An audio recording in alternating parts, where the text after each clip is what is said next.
Good evening, everyone, and welcome to tonight's webinar, the Junior Year Jumpstart. We hope you had a spooky Halloween, but not too spooky. Tonight's event is part of our college admissions literacy series at Colledge, a series dedicated to bringing students and families better information about higher education and better access to college admissions. My name is James Hayashi, the admissions manager at Colledge. I'm absolutely thrilled to be leading tonight's conversation alongside my colleague and one of my personal favorite people, Kelsey Tarosian, our Director of Admission Services and a seasoned counselor and admissions expert. Tonight, we'll be giving you a close and personal look at how the pandemic affected admissions and how it will impact you as juniors, as well as tips on finding your best right fit colleges. And of course, we'll be talking about mistakes to avoid. First, a couple of little notes before we get started. The session is being recorded, and we'll send the recording out to all of you who came live, as well as our amazing giveaways, which include a coupon for $100 off our 90-minute student admission assessment for admissions, and to get your junior year jump started. And we'll include our signature application timeline for parents, so we encourage you to stay with us. We'll be giving a link later on in the presentation that will let you sign up for your gift. Please hit like if you're finding this useful so we know how we're doing. Also, I want to encourage all of you to please feel free to pop any questions into the comments box as we go. We'll be monitoring the chat, and we're excited to answer as many of them as we can by the end of our conversation this evening. We're truly excited to be through the early fall, and I just have to say the greatest gift for us at Colledge has been the hard work of our incredible group of seniors. They have crushed it, and a big reason why is that so many of our seniors got that jump start on their college process in the winter and spring of junior year. In fact, a handful of them already have their first acceptance letters, and we have a couple scholarships as well. As we head towards 2023, we're thrilled to be turning our attention to you juniors out there. It's time to start prepping for an important spring and summer exploring the college landscape. I'm excited to get to many of these topics this evening. So without further ado, I'm going to hand it over to Kelsey, our Director of Admission Services. Take it away. Hey, James, thanks so much for that awesome intro. I'm really excited to be here tonight and to be sharing with all of you juniors and parents out there. But I do want to take a minute to just introduce ourselves. For anyone out there who does not yet know us, Colledge is a private admissions advisory group working with students closely anywhere on their path to higher education. Our team is a team of experienced admissions professionals, and our work helps students identify and apply to best right fit colleges and ignite their deeper potential along the way. So what you're looking at on this wonderful PowerPoint slide is a lot of really exciting data showing our student outcomes working with Colledge. And one point that I want to just highlight here, you'll see it spinning on the screen. James actually did such a good job of shouting out to, because I think he's completely right. So many of our seniors' success is because they got their jump start, right? They started a little early. And what this data point is showing us, let's make it spin, again, just for fun. The data point here is that actually 100% of the students that got an early start with us, that did a precursor plan before they dove into their list building, 100% of them actually were accepted last year to at least one of their top 3 choice schools. So it's more than just an anecdote. It's actually a really important, exciting data point. Down here on the rest of the slide, you'll see how our students have done over the past 5 years compared with the general pool at the individual school. So we'll highlight USC here for you because it is a really popular one on the minds of almost every Southern California student. They now have a very low admit rate of around 11.4%, but as you can see highlighted on the screen being circled by my mouse here, about 40% of Colledge students who applied to USC got in. And as you'll often hear from us, it's because we're actually deeply focused on the fit. It isn't because we could get any student in at a higher rate somehow magically. We can't. But by working with the child, by taking the time to really understand their interests, their strengths, their goals for their future, we're able to then partner with our families to set our students up for success, right? To really understand that fit and that admissibility. So tonight, we are so excited to give you a little taste of that special sauce of, how do you think about college admissions? How do you understand admissibility and fit? And I want to start that off because with a little bit of the past. I think that a big part of informing your process is understanding where we are and what has changed in the past few seasons. So of course there was this pandemic, if you hadn't heard, and that elicited a lot of change in the world of admissions and obviously everywhere else. One of the big things that happened was everybody went test optional out of requirement and out of necessity, I should say. And many schools saw huge influxes in their numbers for a number of different reasons. We even saw in our clients a lot of clients casting a wider net, whereas the average student previous to the pandemic might have applied to more like 7 or 8 schools. Now they're applying to more like 10 or 11. We're also seeing in the wake of the pandemic that with all of the different factors happening, students are simply not getting as much direction from their high school guidance office on that application process. And that's because high school counselors have a huge job, right? They're in charge of wrangling all of your letters of recommendation, of writing letters of recommendation for every single school you apply to, of sending out the correct packet by the correct date, of all of the things that all of the different schools require. It really is a lot. And unfortunately, all of that important work that actually allows you to apply oftentimes takes those high school counselors out of the running to be able to actually give you advice. Because of that, I've been seeing that students are even more exhausted, even more overwhelmed. I've seen really high levels of stress this fall across the board, different types of schools, large, small, public, private. And I think that students are really still just adjusting back to the rigors of in-person school. So one of the things I just want to share is you'll see there's a wide variety of colleges that are on this PowerPoint slide here. We've had a lot of different applicants at a lot of different places these past couple of years. And I think one of the reasons that we wanted to show you this wide variety of school logos is because the trends are slightly different. They're very nuanced from school to school, right? We're seeing that test optional has been dealt with and is continuing to be dealt with a little differently on different campuses. We're seeing that demonstrated interest is rising in significance on certain campuses, like, for example, LMU that you'll see pictured on your screen. But there are also other campuses that really don't take into consideration that demonstration of interest. We're seeing schools like Brown, which you'll see on your upper right of your screen, moving away from interviews, and they've actually discontinued, at least for the last few years, alumni interviews, and instead they've moved to a video as an interview, a personal video introduction. And we've worked with a lot of students, ended up with some really touching, very funny pieces. We just had one that submitted the other night. Yay! So we're seeing that some schools are actually bringing out their decisions even earlier. As James mentioned, we already have some of our yeses, and we're barely past that November 1 deadline.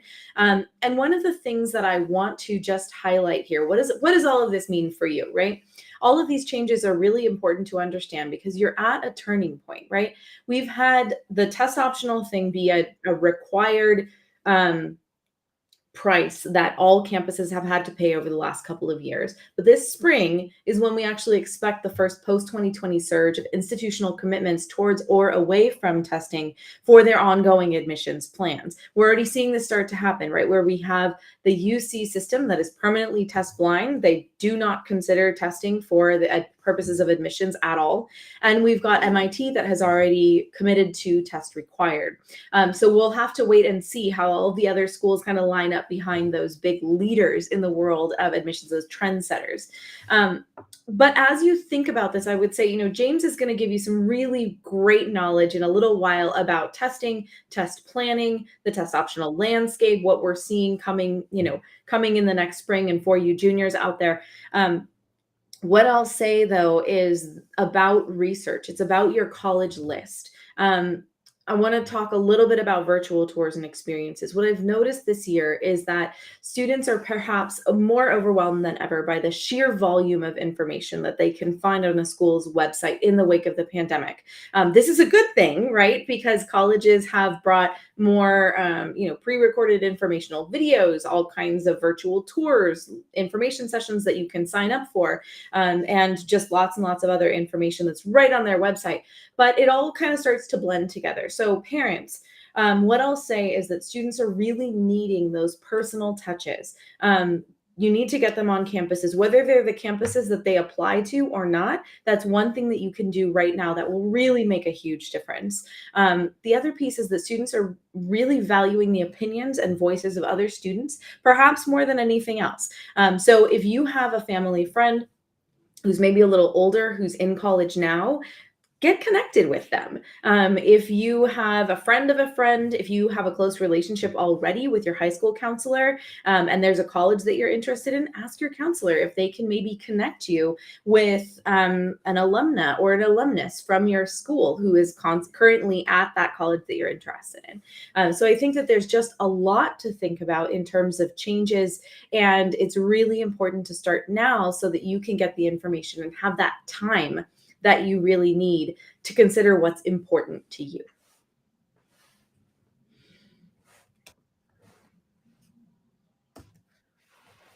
There is definitely a lot that's changed, Kelsey, since the Yeah. pandemic, and a lot to think about. So maybe we could take a step back and kind of just think about something that I get tons of questions about all the time. What is it that colleges are looking for?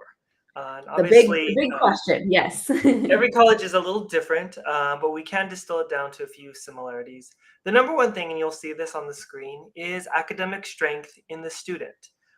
Colleges want to know, in general, is the student ready for college? And specifically, is the student ready for the level of difficulty and the academic environment at our particular college? And academic strength is really the way that they gauge that. The most important component of that is the transcript. And there's a couple of things that they're looking for there in terms of that increasing rigor. The first thing, and some of you may have heard this, but colleges like to see an upward trend in grades. So if you didn't start out with straight A's freshman year, they like to see that the grades are getting stronger and stronger from ninth Mhm. through 12th grades as an indication that the student is kind of like finding their stride, learning better test taking tips, learning better Yeah. study habits, figuring Mhm. out what school is about, and really figuring out like where do I fit in school, what is my place. And as they do all those things, the grades should correspondingly rise. But the Mhm. other part of the increase in rigor is increased difficulty of the classes themselves.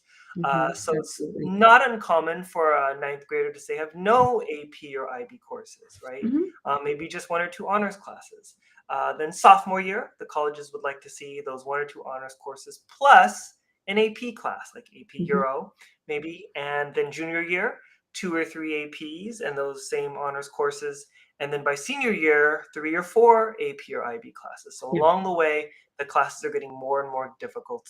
Um, again, as a student gets more confident and used to that level of rigor. In addition to those things, community involvement and leadership is really important. They want to see not just that you've kind of checked a box and did volunteering twice a Mhm. year for a week, but the student is really engaged in their community and doing things that are meaningful to them. Like so, they're involved in a way that they actually like, and not just Mhm. something to put on their resume. Leadership, of course, leadership doesn't just mean having a title or being voted into some particular position, but there's ways to lead in one's community that have no title whatsoever, but make a really meaningful impact. Mhm. Um, so colleges are looking for that in the activity section as well as the essays, which brings us down to that authenticity part. It is kind of impossible, I think, to really have a genuine, interesting, authentic sounding essay without putting in a lot of time and thought, not just into the writing, but into the student examining who they are and really thinking about that. So that is crucial, that the student knows themselves and is able to present that authentically. All these things are important though because of what parents and students want, which at the Absolutely. end of the day is options. They want to Mhm. be able to choose from among several schools where they have admissions letters, not default to the one place that they have to go because that's the one place they got in. Yeah. Um, so this year, the rest of junior year is the time that you can actually move the needle of admissibility. With your strong grades, and the end of junior year should be your strongest grades yet, you're using your time outside of school wisely and what you're doing with your summer. All of these things are going to come to bear on what happens when you actually apply and submit those applications. And then just to reiterate this point, start practicing writing, just capturing what's going on in your life and how you feel about it. that'll give you kind of that practice into the introspective type of writing that the personal essays require. I love that, James. I think that that kind of low stakes writing practice when you don't have to, and you shouldn't start writing your essays now. You shouldn't. You should wait until summer before senior year. But that low stakes writing practice can really make a big difference for students. I think that's wonderful advice. And as we alluded to a little bit earlier, there's tons of questions always about testing in this test optional world. So as Kelsey mentioned before, the UC system is permanently test blind, meaning they do not look at scores for the purposes of admission or financial aid. They just don't. But many other schools are test optional.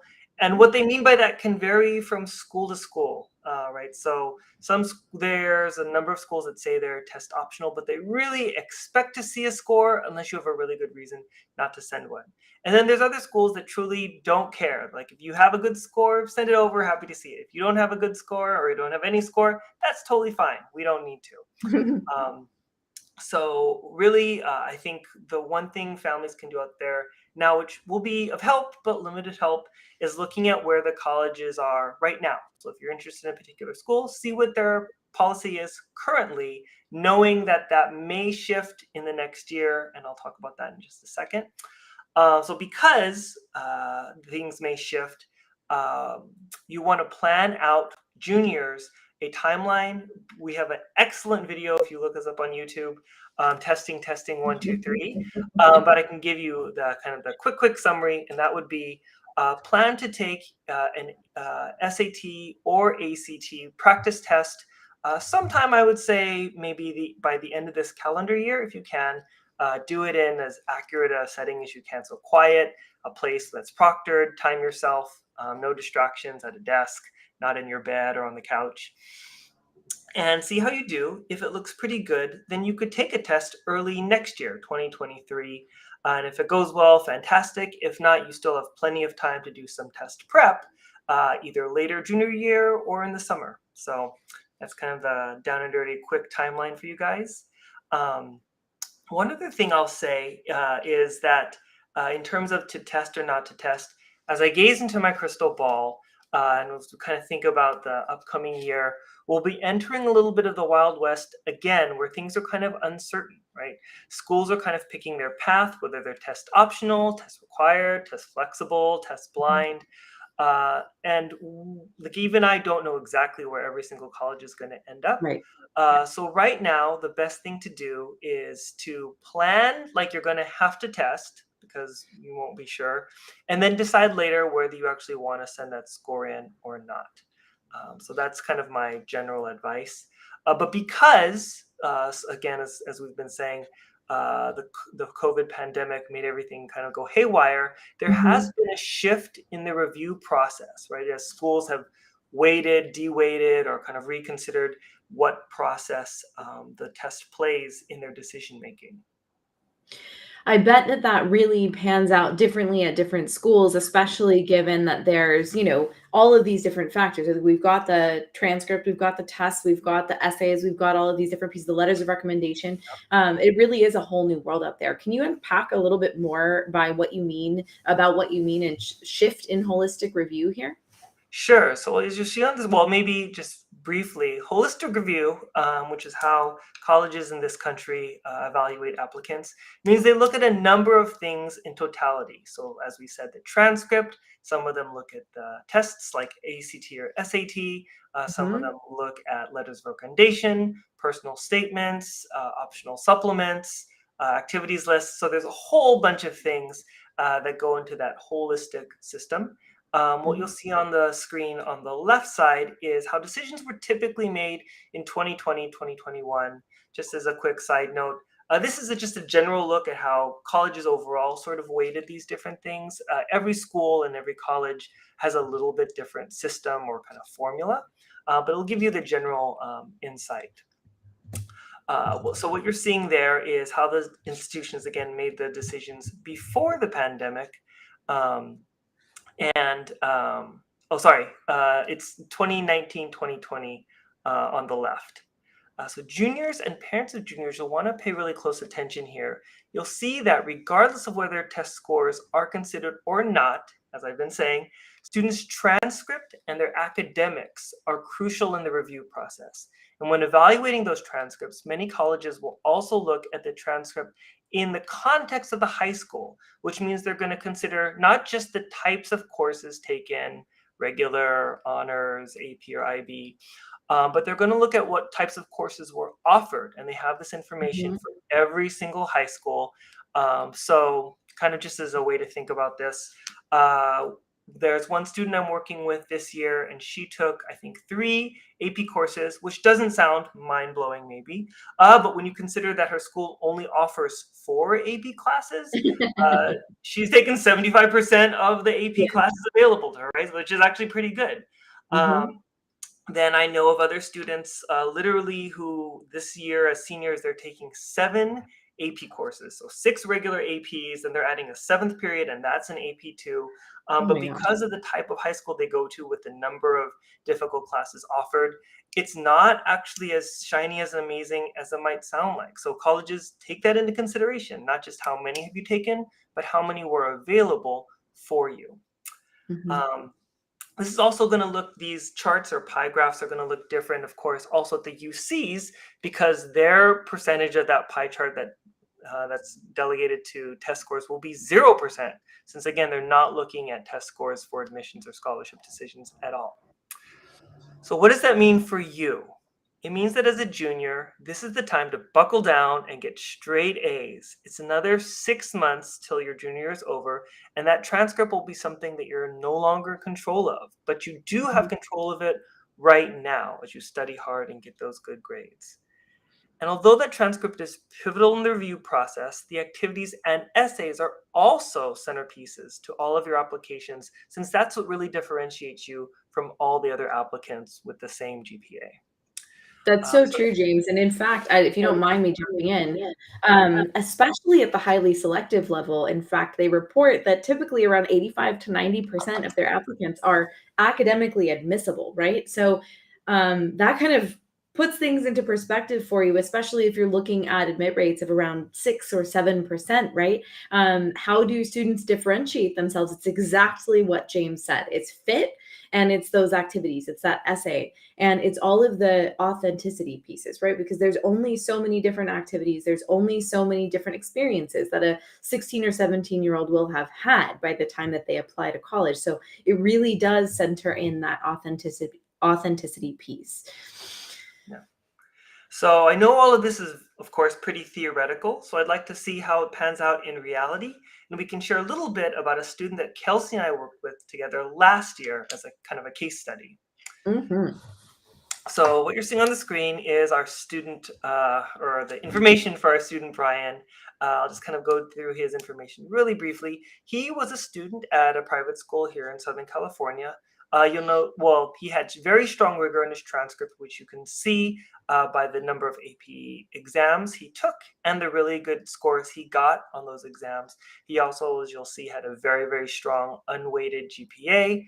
So he was successful kind of in all the traditional metrics of academics, uh, hard classes, good grades, strong AP Mhm. scores. And also, as you'll note there, he was really engaged in his community. He was very into music, although that wasn't his major. He was looking for colleges that have a really strong choral or vocal program. And he wrote his essay about the ways that he used music to engage with his community. He volunteered at a Japanese American retirement center, and he used music as a way to reach them and connect back to older generations of Japanese Americans.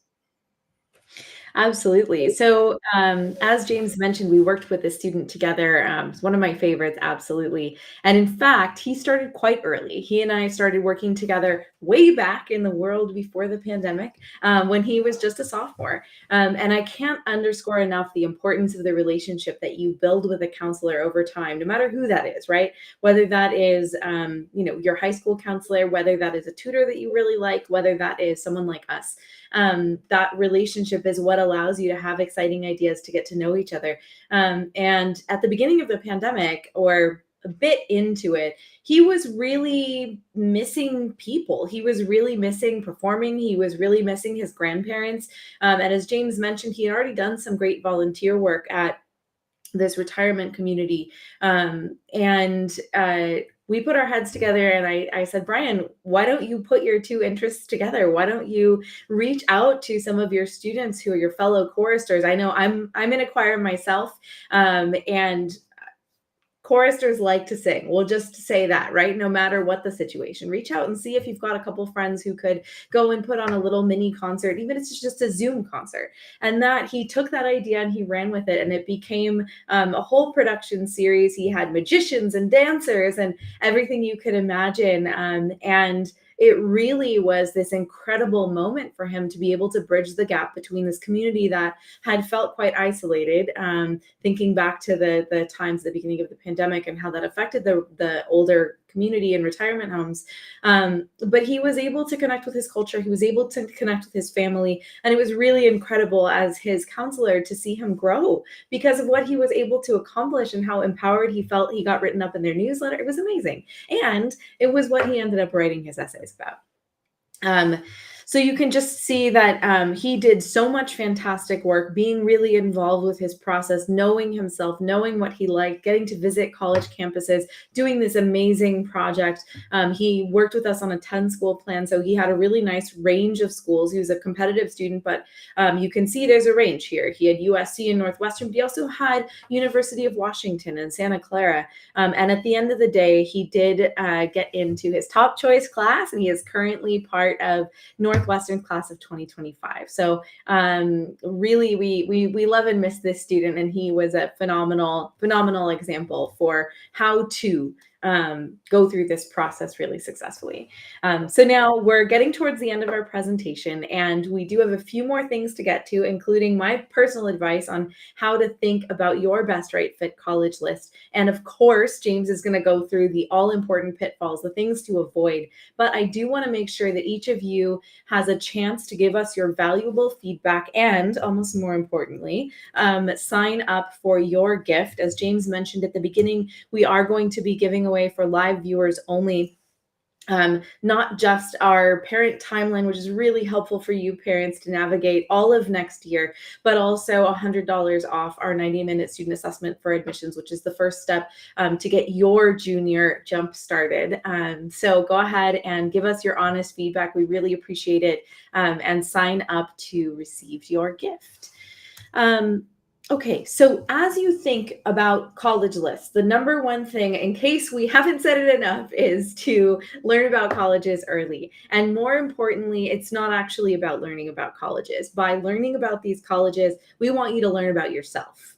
Okay, there are more than 3,000 colleges out there in this country alone. I know, I just heard all of your brains like explode. There's a lot of colleges, right? So it's a lot of information. It's more than the amount of information you can actually have.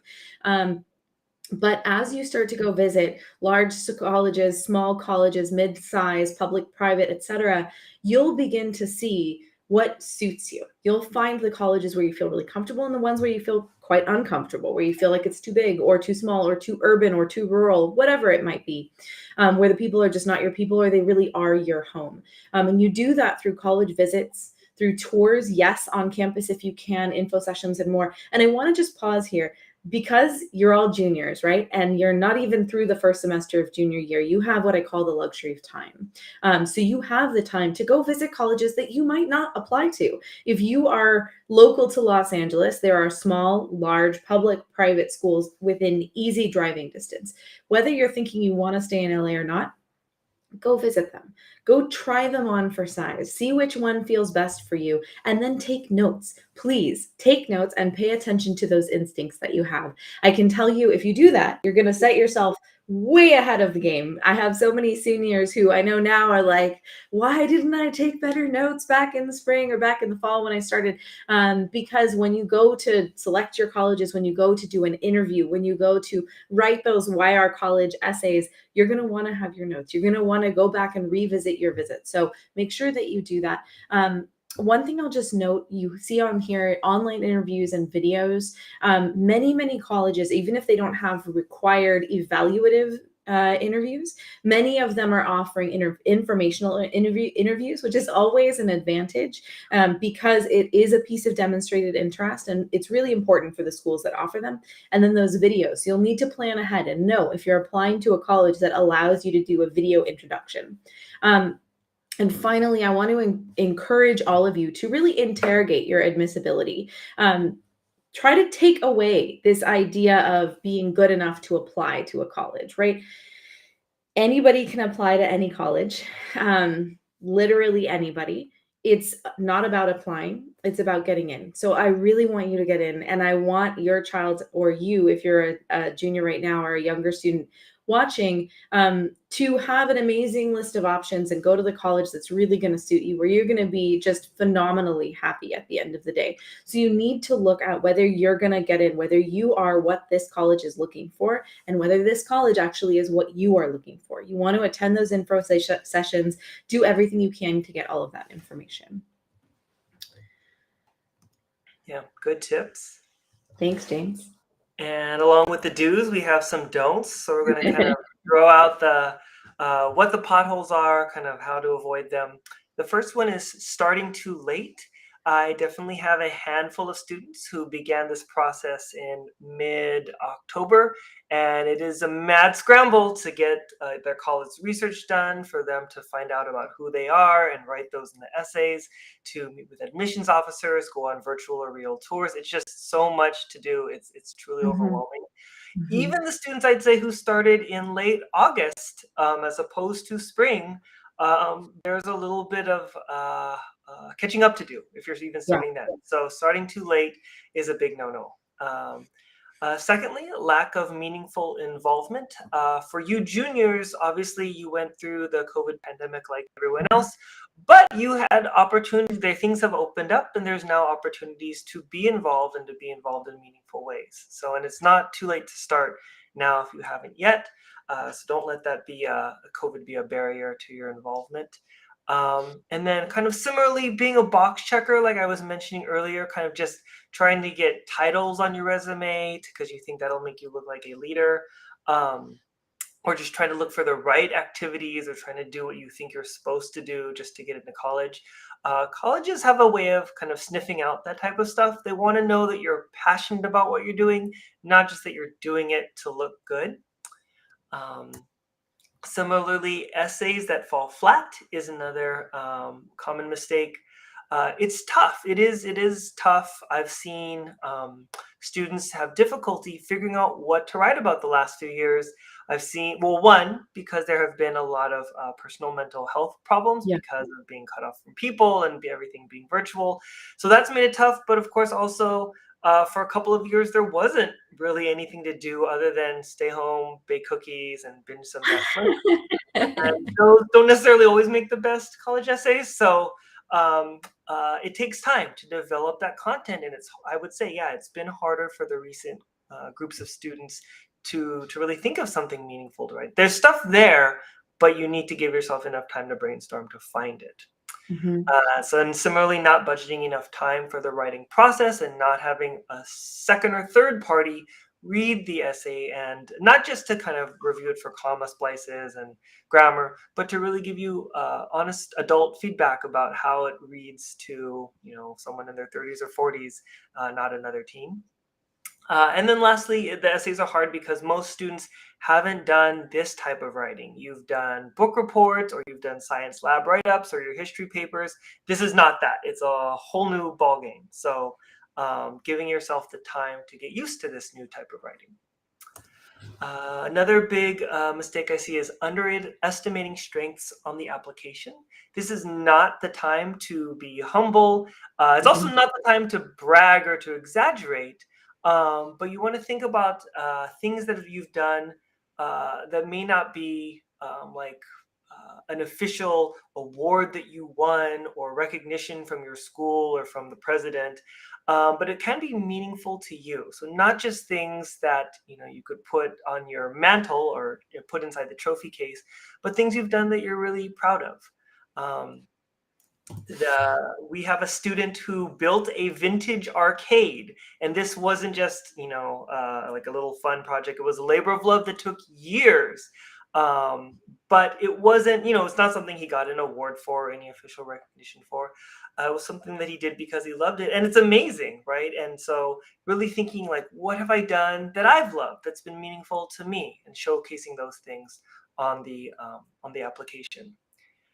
And then lastly, worrying about the wrong things, like taking too many APs, which of course can tank your GPA if you're not prepared for that. Thinking the colleges just want perfection, trying to be the president of 10 different clubs, worrying about testing issues that are outside of your control. So, not being overly fastidious about all those things that you can't control, and also Mhm. similarly worrying about what everyone else is doing, where everyone else is applying, what everyone else is saying.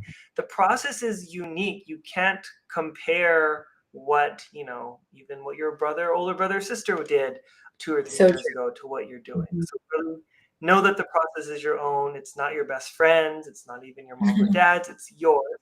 Um, and then another one that's pretty common is writing what you think admissions officers want to hear.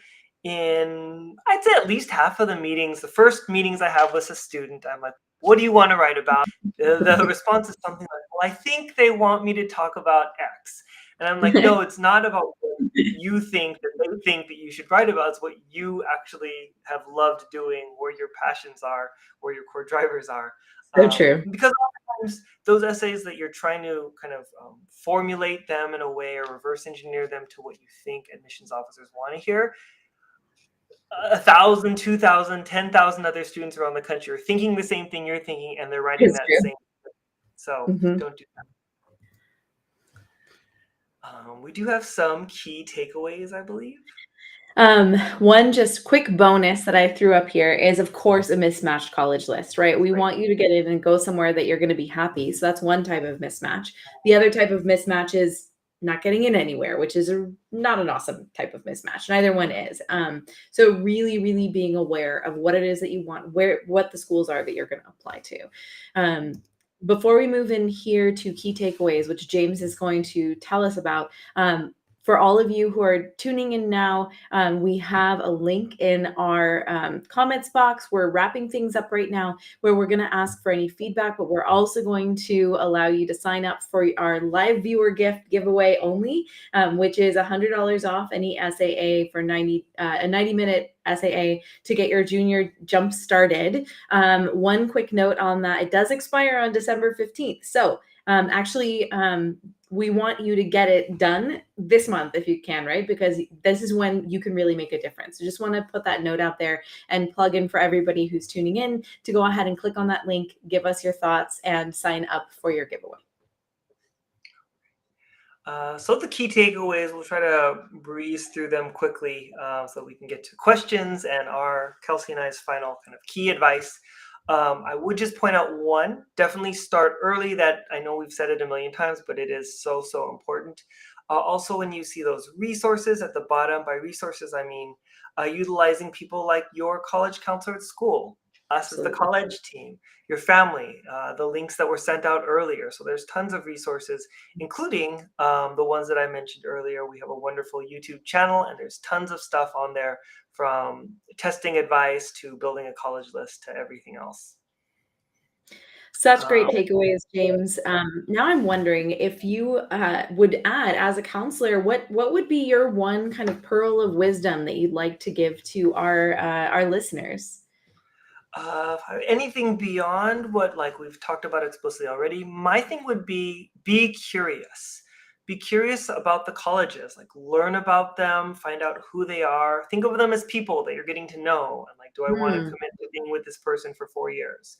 Be curious about yourself through reflective writing, through kind of examining and asking yourself questions about what you do, what you value, and why.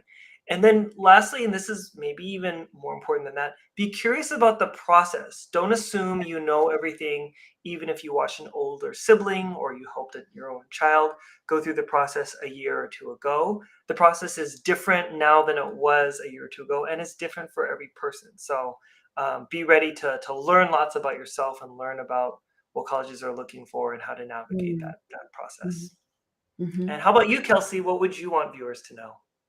Yeah, that's such a great question. I mean, I think after years of doing this work, working with a plethora of different kinds of students, what I would say is I would want students out there to know that honestly, you are absolutely enough.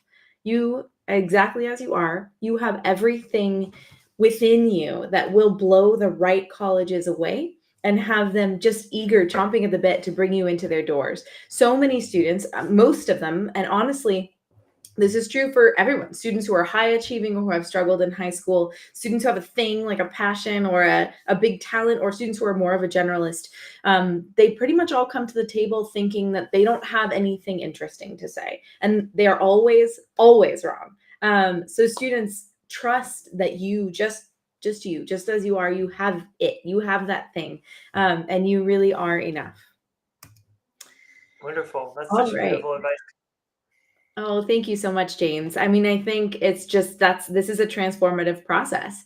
Um, and we want to encourage everyone out there to finish strong by starting early. If you do feel like you need a little bit of help, we want you to lock your spot in our class. We are already filling up fast for the class of 2024, and junior year is the sweet spot. Right now is the sweet spot, because you have that luxury of time that I talked about earlier. This year, we actually introduced our first year of our enhanced plans, the main feature of which is a low homework policy. Yes, most of the work is done in session with us because we've found that that's really how students do their best, most efficient work. Our goal is for students to get most of their work done in session right there with an admissions expert. And so you can see some really fun facts. We've had 4 sets of twins. That actually maybe more as of this year, but we've had a lot of siblings. We've gotten about 89.6% of our students into at least one of their top 3 choice schools, and 100% of students who started with an early start plan first, who started now, got into at least one of their top 3 choice schools. So we're incredibly proud of our previous classes, and we're eager to help you. We want to help as many students and families as we possibly can. So reach out to us, and take advantage of that $100 off your 90-minute SAA before the promo ends. We really want to help you get started. So we do have time for some Q&A, but if you feel like you need more help managing and understanding the college process and how you and your child can get ahead of the curve before fall of senior year, please reach out to us directly, especially you parents of juniors. Now is seriously the time. Things are going to start moving really quickly once the new year begins, and we are excited and ready to help. The first step is really easy and complimentary. If you're interested in learning more about our counseling packages at Colledge, please reach out through the contact info in the chat. We'll schedule a free consultation phone call with you to learn about your child and see whether we're a good match. So let's dive into some questions. We're going to try to get to as many of them as time allows. If you have more questions or feel like you need help, please reach out to us directly. Kelsey, one thing that we often hear is this question: what is it that admissions officers are looking for, and how do I make my application stand out? And how does starting early help me maximize that? So a lot of questions. Yeah, I mean, I think that's a great question. We do get that a lot, right? Admissions officers, I know that this sounds vague right now, but I'm going to try to narrow into it. They're looking for you. They are looking for just your truth. It's really simple. So the way that you write, James talked about one of the pitfalls being students who write what they think that admissions officers want to hear, or don't write what they think admissions officers don't want to hear. Admissions officers, more often than not, are just looking for a moment, just looking for a story that shows something real about you. And so the best way for you to really stand out is to tell a story in your essays that only you could tell. And that is, probably not going to be based on the content. It's probably going to be based on your voice, on how you dealt with the situation, how you felt, why you're writing about this, why it was important to you. And that's also true. That kind of will echo out throughout the rest of your transcript and the rest of your admissions packet. So admissions officers are looking for that authenticity first and foremost. They're looking for real 17-year-old kids to bring, or 18-year-old kids, whatever age you happen to be when you get to the admissions process, right? But they're looking for real human beings, not perfect bots, to bring into their campuses, to be roommates and classmates, to be really good students, to interact with their professors. They're looking for students who are going to take advantage of everything that they have to offer and then carry their good name forward. Another thing that sometimes I hear is how many colleges should I be applying to? What do Hmm. we recommend? And I would just say, Um, like, kind of broadly before the second part of the question, I believe the average a few years ago nationwide for students applying to college was 5 colleges, yeah. and generally it's bumped up to I think somewhere around 7.5 colleges per Yep. student. But what Mhm. do we recommend? Yeah, James, it's such a great question. And I think I'd say it really does depend on the student, right? Every student has a sweet spot. I would say on average, mostly I'll recommend 8 or 10 schools. And we count, just as a note, we count the UC system as just one school because it doesn't take any more work to apply to one versus all 9. But I think that, it depends on if you have a dream school. If you really want to reach a lot, you probably want to apply to more schools so that you can make sure you have options. If you are a student who, is really stressed out or like has a really big workload, then that could mitigate the number of colleges that you want to apply to. But in general, broad strokes, I'd say 8 or 10. I'd love for you to weigh in on this next question. And I also really want to encourage anyone who's watching to pop any questions that you have into the comments box on your browser. We have a couple more minutes. We can probably get 1 or 2 more in after this next question. So, James, a lot of people, as we talk about testing, test optional, test required, test free, test blind, they wonder if the APs count in that and how AP tests play in at admissions, whether they're important, whether they're required. Can you kind of weigh in as our testing expert here?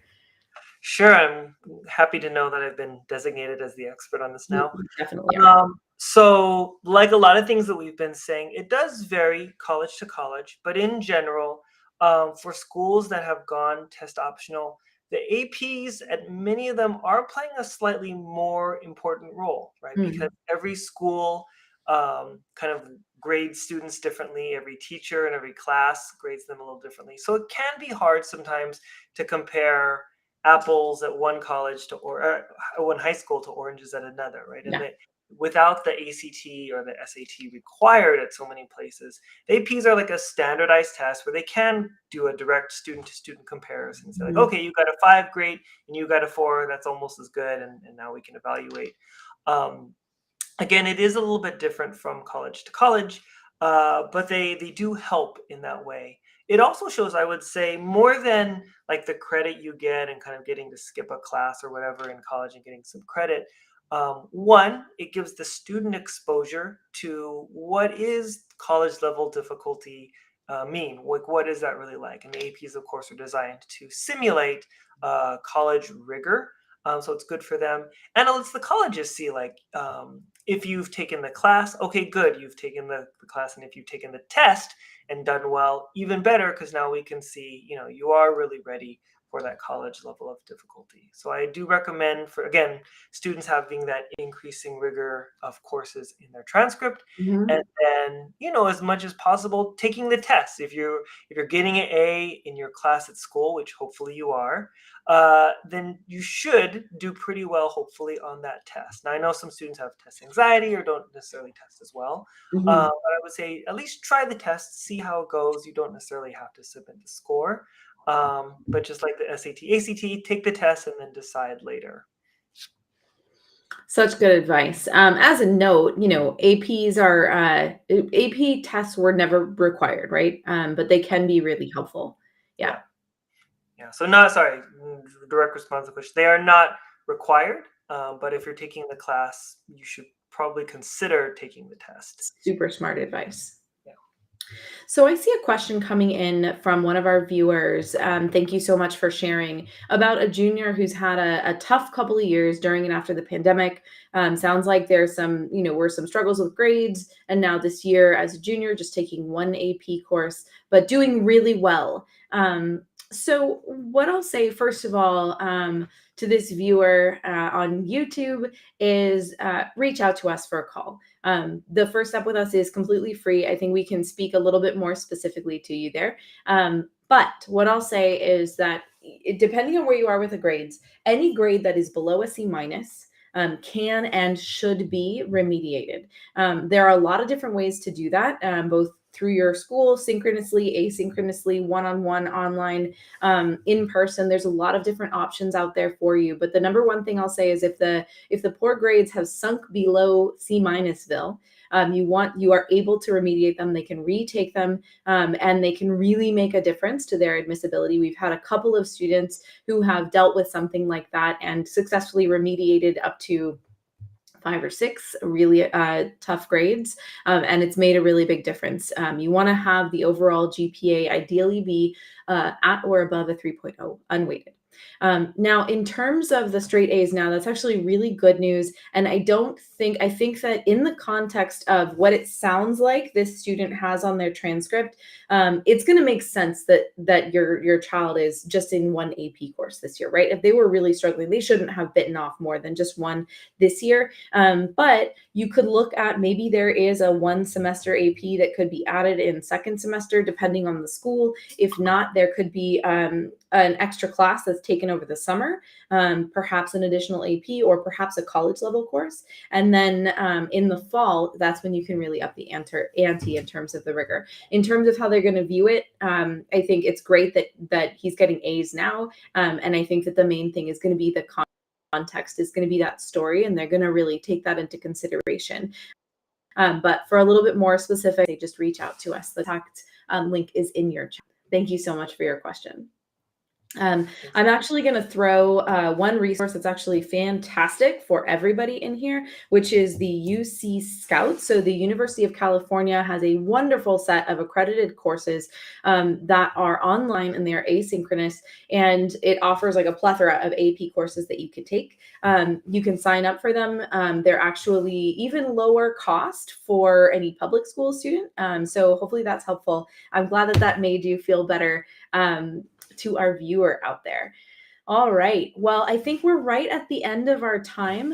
And I want to say thank you, everybody. If you haven't had a chance to fill out that form, you'll see it as a form. I'm going to just show it on our screen real quick. You'll see it in your comments box. I know it's a long and hard to type in link here, but we'd really appreciate your feedback if you haven't given it already. And this will also be your way to sign up for your free giveaways, one of which is $100 off our 90-minute SAA to get your junior started before December 15th. It does expire on the 15th, and a really, really helpful parent timeline. So make sure you go ahead and sign up for that. And as a group that's trying to reach as many families as we can to just provide more information, better access to college. First of all, James, I want to thank you for all of your wonderful advice and thoughtfulness here. You're just a font of information, and it was great doing this event with you. Yeah, of course. Thanks to you. I enjoyed being a double font with you and me typing it. Excellent, excellent. So just we'd be happy to talk to any of you if you want to reach out. We want to thank you all for attending tonight and sticking with us. And we want to wish you all a very wonderful rest of your Sunday. Good night, everybody, and good luck. Good night.